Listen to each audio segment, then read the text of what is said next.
Hi friends, ఎలా ఉన్నారు అందరూ? నేనైతే బాగున్నాను. మీరు ఎలా ఉన్నారో కింద కమెంట్ చేయండి. అలాగే మీకు ఈ వీడియో నచ్చితే లైక్ చేయడం అస్సలు మర్చిపోవద్దు. మీ ఒక్క లైక్ నా వీడియోకి చాలా హెల్ప్ అవుతుంది, ఇంకా చాలామందికి షేర్ అవుతుంది. చాలా రోజుల తర్వాత అన్ని పనులు నేనే చేసుకున్నా, అమ్మ ఊరు వెళ్ళింది కాబట్టి. సో వీడియో అయితే చూడండి, నచ్చుతుంది. అసలు పొద్దున్నే లేవగానే నేను వీడియో షూట్ చేయలేదు, లేట్ అయిపోతుంది మా ఆయనకి ఆఫీస్కి అనేసి చట్నీకి పెట్టి టీకి పెట్టాను. అయితే ఇక్కడ ఏమైందంటే చట్నీ ఓవర్లోడ్ అయిపోయి మిక్సీలో వేసినప్పుడు మొత్తం స్పిల్ అయిపోయింది నా ముఖానికి, అసలు వాల్స్కి అంతా ఎగిరింది. ఇంకా నేను కిచెన్ అంతా గలీజ్ అవ్వలేదు, వెంటనే ఆఫ్ చేసేసాను. అది ఎండుమిర్చితో చేయడం వల్ల ఎర్రకారం కదా, ముఖానికి అసలు చాలా మంట పుడుతూ ఉంది. కడిగినా కూడా ఇంకేం చేస్తాం, ఏం చేయలేము. కొన్నిసార్లు అట్లా అవుతూ ఉంటుంది.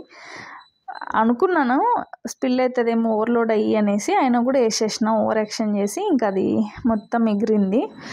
ఇంక ఇక్కడైతే వాషింగ్ మిషన్ బట్టలు వేస్తున్నాను. చాలా డేస్ అయింది, ఒక 2-3 డేస్ అయింది వేయక. ఊరికే ఎండబడకుండా బట్టలు స్మెల్ వస్తే వాష్ చేసిన, అందుకే వేయలేదు. ఇంక ఇక్కడ దోశ పిండి కలుపుకుంటున్నాను. మేము ఎక్కువ దోశ తింటాము, మీరు వీడియోస్ చూస్తే మా ఆయనకి దోశ ఎక్కువ నచ్చుతుంది, అందుకనేసి. ఈరోజు ఏం తీసుకున్నా స్పిల్ అవుతుంది. ఆ దోశ పిండి కూడా అట్లనే తీస్తూ ఉంటే అది కూడా కింద పడ్డది కొంచెం. ఇంకా గ్యాస్ మీద కూడా చట్నీకి ఇట్లా పోపు పెట్టేయగానే అది కూడా ఉడుకుతూ ఉంటుంది కదా, ఎగిరింది ఆయిల్లో ఉడికినప్పుడు. ఇంకా అదంతా క్లీన్ చేయకుండా ఆరిపోయింది అనుకోండి, గలీజ్గా ఉంటుంది. అందుకని మా ఆయనకి టీ ఇచ్చేసి నేనైతే ఇక్కడ ఇదంతా క్లీన్ చేసుకుంటున్నాను. ఒక్కొక్కసారి ఏంటో ఇట్లా అయిపోతూ ఉంటుంది. ఇంకా నేను లాస్ట్ టైం అయితే ఇట్లా స్పిల్ అయినప్పుడు మొత్తం మా పైన షెల్ఫ్లో ఉన్న వాటిలన్నిటికీ ఎగిరింది. ఈసారి అయితే కొంచెం అలర్ట్ అయ్యి వెంటనే ఆపేశాను. అండ్ ఈరోజు దోశ వేసాను, ఎంత హెడేక్ వచ్చిందో అసలు లేనే లేదు. ఒక 5-6 దోశల తర్వాత మళ్ళీ లేచినాయి, పర్లేదు ఇంకా తినేసాము. ఇంకా మా ఆయన కూడా బ్రేక్ఫాస్ట్ చేసి ఆఫీస్కి వెళ్ళిపోతున్నారు. అయితే ఈరోజు ఇది మండే వ్లాగ్, అంటే 30th, కానీ ఇది 31st రిలీజ్ చేస్తాను కదా. మీకు ఇయర్ ఎట్లా గడిచిందో చెప్పండి. మాకైతే లాస్ట్ ఇయర్ కరోనా వచ్చింది. మా ఆయన కొంచెం వాళ్ళ ఆఫీస్ ఫ్రెండ్స్తో ట్రిప్కి వెళ్ళారు, వెళ్ళి రాగానే ఫుల్ ఫీవర్తో వచ్చారు 29th. ఇంకా 29th నుంచి ఫీవరే. ఇక ఆయన కరోనా వచ్చింది కదా, నాకు కూడా వచ్చేసింది. చెక్ చేసుకుంటే ఇద్దరికి పాజిటివ్ అనేసి. అబ్బా, వరస్ట్ ఇయర్ ఎండ్ అదైతే మాకు. అట్లా 10 days సఫర్ అయ్యాము ఇద్దరమే. ఇంకెవరు అంటే కోవిడ్ మనకు వచ్చినప్పుడు ఇంకొకళ్ళు హెల్ప్ కూడా తీసుకొని వాళ్ళకి ఎందుకు మళ్ళీ ఇబ్బంది పెట్టడం అనేసి మేము ఇంకెవరిని రమ్మని కూడా అనలేదు. ఇంకా చాలా చాలా ఇబ్బంది పడ్డాము అప్పుడైతే. ఇంక ఇక్కడైతే నేను బట్టలు ఆరేసిన తర్వాత మా ఆయన వెళ్ళాక వీడియో ఎడిట్ చేసుకుంటా మర్చిపోయాను. లంచ్ టైం అయితే అయిపోయింది, అసలు 1:40 ఏమో అయ్యింది. ఇంకా త్వరగా వచ్చి ఇక్కడ లంచ్ ప్రిపేర్ చేసుకుంటున్నా. పప్పుచారు, ఆలు ఫ్రై చేస్తున్నాను. 23 ఇయర్ ఎండ్, అలాగే 24 ఇయర్ స్టార్టింగ్. మేమైతే చాలా ఇబ్బంది పడ్డాము, అది కోవిడ్ వల్ల. ఇంకా దాని తర్వాత కొంచెం అంటే ఇయర్ అంతా బాగుంటుంది అని చెప్పలేము కదా. ఇయర్లో కొన్ని మనకి మంచి జరుగుతాయి, ఎవరికో కొంతమంది మాత్రమే ఇయర్ అంతా బాగుంటుంది. నాకైతే కన్సీవ్ అవ్వడం చాలా హ్యాపీ.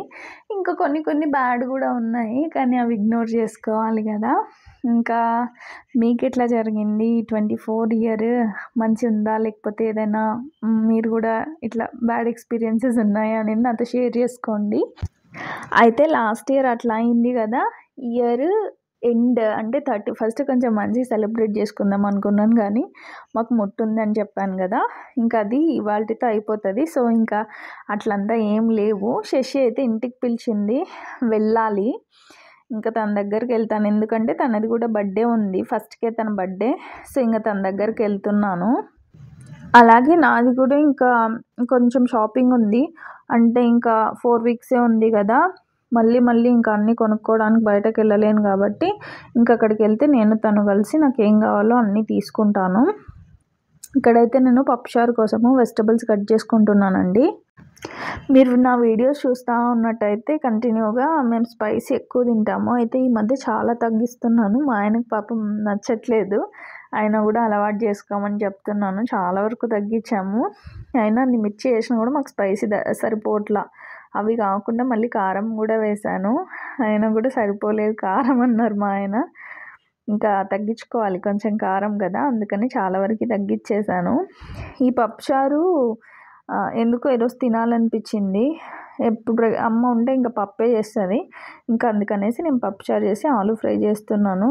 ఇంకా మధ్యాహ్నంకి నైట్కి కూడా ఉంటుందిలే అనేసి. ఇంకా అందులోకి కావాల్సిన టమాటా, ఆనియన్, మిర్చి కట్ చేసేసుకున్నాను. ఇక్కడేమో పప్పు కూడా విజిల్ వచ్చేసింది, కందిపప్పు పెట్టేశాను విజిల్స్కి. ఇంకా నాకు ఒక్కదానికే కదా రైస్ కూడా పెట్టేశాను. ఇంక ఇందాక వెజిటబుల్స్ కట్ చేసుకున్నాను కదా, అవన్నీ పోపు పెట్టుకొని ఇట్లా ఫ్రై చేసేసుకున్నాను. ఇంకా కందిపప్పు కూడా ఉడికింది కదా, దాన్ని మెదుపుకొని అందులోకి ఈ ఫ్రై చేసుకున్నవి అలాగే చింతపండు కూడా నానబెట్టుకున్నాను. ఆ రసం వేసి కొంచెం బాగా బాయిల్ చేసుకోవాలి, అంతే పప్పుచారు రెడీ అయిపోతుంది. ఇంకా నేనైతే ఇట్లానే చేస్తానండి. చాలామంది వెజిటబుల్స్ చాలా వేస్తారు కదా, దాన్ని మేము సాంబార్ అంటాము. పప్పుచారు అంటే నేను ఇట్లనే చేస్తా. మా సైడ్ చాలామంది చేయరేమో, నేను కూడా యూట్యూబ్లో చూసే నేర్చుకున్నాను. మా సైడ్ అయితే చేయర్లేండి, పప్పే వేస్తారు. నేను కూడా యూట్యూబ్లో చూసే కోవిడ్లో నేర్చుకున్నాను. ఇంక అట్లనే ఫాలో అవుతున్నా, అప్పుడప్పుడు చేస్తూ ఉంటాను. రెగ్యులర్గా ఏం చెయ్యం మేము ఇది. ఇంకా పప్పుచారుకి అయితే పెట్టేశాను అటు సైడ్. ఇంకా ఆలు ఫ్రై కూడా పెట్టాను ఇక్కడ. ఈరోజు వీడియో ఏంటంటే చాలా లెంత్ అయిపోయింది, ఎంత ఫుటేజ్ వచ్చిందో. కానీ ఇంకా అదంతా డిలీట్ చేసి అక్కడక్కడ ఎడిట్ చేసుకున్నాను. ఇంక ఇక్కడైతే లంచ్ కూడా చేస్తున్నా. ఇందాక చూసారు కదా కిచెన్ ఎట్లా అయిపోయిందో, దోశ లేకపోవడం వల్ల పొద్దున్నే గ్యాస్ అంతా ఎంత వరస్ట్గా అయిపోయిందో. ఇంకా పాత్రలు కూడా చాలానే ఉన్నాయి, కొంచెం రెస్ట్ తీసుకుందాము తర్వాత కడుగుదాంలే అని ఫస్ట్ అయితే లంచ్ చేసేసాను. ఇంకా పొద్దున్న బట్టలు ఆరేసాను కదా, ఇంకా అవి కూడా ఫోల్డ్ చేసేస్తున్నాను ఇక్కడ. మా అమ్మ ఉంటే ఈ పనులు నాకు ఏముండవు. ఈరోజు అసలు ఎంత పని చేశానో అనిపించింది నాకు, చాలా పని చేసేసాను. ఇంక ఇక్కడ బట్టలు కూడా ఫోల్డ్ చేసిన. అయితే నాకు వామిటింగ్ అయింది ఈరోజు, అసలు ఫుల్ హెడేక్లేండి. అసలు ఎందుకైందో ఏమో, తిన్నాను వెళ్ళాను పైకి కొంచెం సేపు రెస్ట్ తీసుకుందామని, అసలు ఏదో ఒక డిఫరెంట్ ఫీలింగ్, ఫుల్ హెడేక్ వచ్చేసి ఇంకా వామిటింగ్ అయిపోయింది. ఇంకా ఇంకొంచెం టీ తాగుదాం సెట్ అవుతుందేమో హెడేక్ అనేసి టీకి పెట్టి ఇక్కడ బట్టలు అయితే ఫోల్డ్ చేస్తున్నాం. ఇది నన్ను అబ్జర్వ్ చేయొచ్చు, అసలు ఆయాసం వస్తూ ఉంది నాకు బట్టలు ఫోల్డ్ చేసినా కూడా. ఇంకా బట్టలు ఫోల్డ్ చేయడం అయిపోగానే టీ తెచ్చుకున్నాను. టీ తాగొద్దు యాక్చువల్లీ, కానీ ఏం చేస్తాం, హెడేక్ వస్తూ ఉంది, అదొక ఫీలింగ్, ఇది తాగితే తగ్గుతుంది అన్నట్టు. అందుకని ఫస్ట్ పాలే వేడి చేసుకుందామని పాలకు పెట్టాను. బట్ అయితే టీ తాగాలనిపించి ఇంకొంచెం టీ పౌడర్ యాడ్ చేసి టీ అయితే పెట్టేసుకున్నాను. టీని నేను ఎంత అవాయిడ్ చేద్దాం అనుకున్నా అది మాత్రం నాకు దగ్గరకు వస్తూనే ఉంటుంది, తాగు నన్ను తాగు అనేసి. ఇంకా టీ తాగేసాను. అంటే అదొక ఫీలింగ్, రిలాక్స్డ్గా అనిపిస్తుంది టీ తాగితే, అలవాటు ఉన్న వాళ్ళకి తెలుస్తుంది అది. ఇంకా టీ తాగిన తర్వాత కొంచెం సేపు మళ్ళీ రెస్ట్ తీసుకున్నాను, అదే వామిటింగ్ అయింది అని చెప్పాను కదా. ఇంకా కాసేపటి తర్వాత ఇంకా కిచెన్ అంతా గలీజ్ అయిపోయిందని చెప్పాను కదా, అన్నీ కింద పెట్టేసి కిచెన్ అయితే కౌంటర్ టాప్ అయితే క్లీన్ చేసుకుంటున్నాను, గ్యాస్ అది. ఇంక ఇది మొన్ననే కదా డీప్ క్లీన్ చేసి మొత్తం రుద్ది కడిగాము, అయినా అప్పుడే స్విచ్ బోర్డ్ పైన మొత్తం బంకలాగా అయిపోయింది. ఇంకా అది కూడా కడిగేసాను అట్లనే. ఇది ఒక 1.5 hour పైన పట్టింది నాకు. ఇంకా ఫొటోస్ అంతా డిలీట్ చేసి ఎడిట్ చేసి ఈ వరకు తీసుకొచ్చాను. అసలు ఆ దోశ, ఒకసారి దోశ లేకపోతే ఇంత పని అవుతుందా గ్యాస్ అనిపించింది నాకు. అండ్ ఇంకొకటి ఏంటంటే ఈరోజు మార్నింగ్ లేచినప్పటి నుంచి అన్నీ కింద పడేస్తూనే ఉలగవేస్తూనే ఉన్నా. చట్నీ స్పిల్ అయింది, దోశ పిండి, మళ్ళీ ఆయిల్ దోశ మీద వేసుకోవడానికి ఒక కప్లో పెట్టుకున్నా, అది కూడా బోర్లా పడి గ్యాస్ మీద కౌంటర్ టాప్ మీద అంతా పడ్డది. నాకు ఓపిక లేకున్నా పర్లేదు, ఇట్లా గలీజ్గా ఉంటే అసలు ఇంకా మళ్ళీ ఇంకా కిచెన్లోకి పోవాలనిపించదు, వంట చేయాలనిపించదు. ఇంకా అసలే మనకు ఓపిక లేనప్పుడు ఆ ఫీలింగ్ వచ్చిందనుకోండి ఇంకా కష్టం, అసలు మనం ఇంకా సిక్ అయిపోతాము. అందుకనేసి ఫస్ట్ అయితే కిచెన్ క్లీన్ చేసేసుకున్నా. అమ్మ వెళ్ళింది కదా సండే, సాటర్డే తను మొత్తం ఇల్లంతా క్లీన్ చేసి వెళ్ళింది, ఎందుకంటే మాకు ముట్టుందని చెప్పాను కదా. ఇంకప్పుడు మళ్ళీ నాకు అంత మాఫ్ పెట్టి అదంతా చెయ్యకు, పసుపు నీళ్ళు చల్లు కసు నూకేసి అని చెప్పి వెళ్ళింది. ఇంకైతే నేను చేసిన పని ఇది, ఒక రోజు వంట చేసిన దానికి ఇంత గబ్బు చేసిన కిచెన్ని. అంటే చాలా డేస్ తర్వాత పని చేయడం వల్ల అట్లా అయిందో ఏంటో మరి. ఇంక ఇక్కడైతే అదంతా క్లీన్ చేసేసుకున్న తర్వాత పాత్రలు కూడా చాలా ఉన్నాయి కదా, ఇంకా అవి కడిగేసుకుంటున్నా.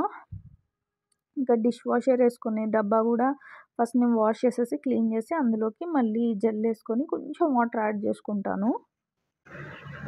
ఇంక ఇవి కడగడం కూడా కొంచెం టైమే పట్టిందిలేండి.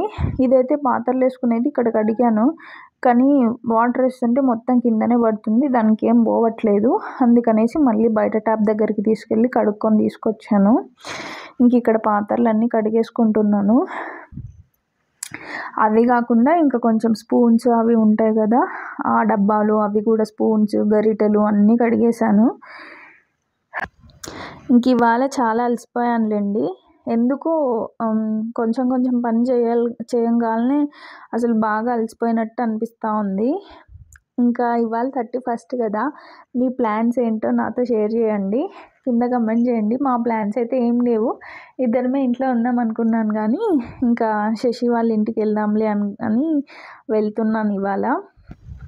మనం కొన్ని చాలా ఎక్స్పెక్ట్ చేసి ఏవేవో చేయాలనుకుంటాం కదా, అవన్నీ బిస్కెట్ అయితే లాస్ట్ ఇయర్ అట్లనే అయింది నాకు.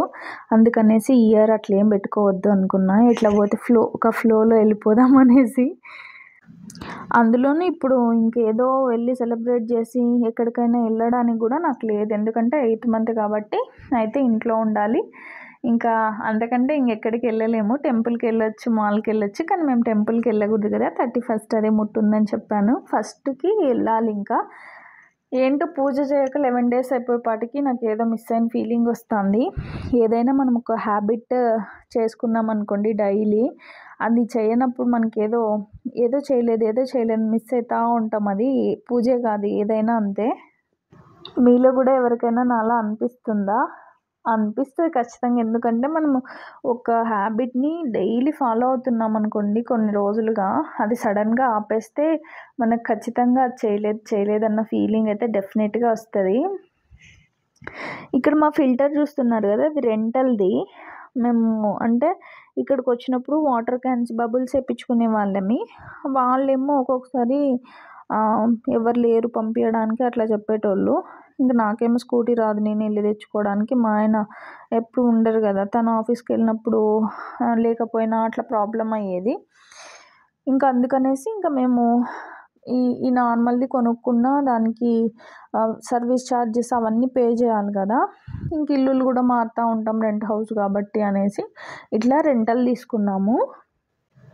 దీనికైతే సర్వీస్ అంతా ఫ్రీ అండి. లోపల ఫిల్టర్స్ ఉంటాయి కదా, అవి మనకి హెల్త్ చూపిస్తూ ఉంటుంది యాప్లోన. అది హెల్త్ బ్యాడ్ అని వచ్చింది అనుకోండి, వాళ్ళు వచ్చి మనం రిక్వెస్ట్ రైజ్ చేస్తే చేంజ్ చేసి వెళ్తారు. అట్లనే దీనికి ఏమైనా ట్యాప్స్ పోయినా అట్లా ఏం పోయినా ఫ్రీ సర్వీసే, అన్నిటికీ ఫ్రీ సర్వీసే, వాళ్ళే వచ్చి చేసి వెళ్ళిపోతారనమాట. ఇంకా నాకైతే సామాన్లు కిచెన్ అంతా క్లీన్ చేసుకోవడానికి 1.5 hour పైన పట్టింది. ఇదిగోండి ఇట్లా ఇంకంతా క్లీన్ చేసేసుకున్నాను, కౌంటర్ టాప్ పాత్రలు అన్నీ. ఇవాళకైతే ఇదేనండి వీడియో. మీకు నచ్చితే లైక్ చేయడం అస్సలు మర్చిపోవద్దు. Thank you so much for watching. Bye మరి.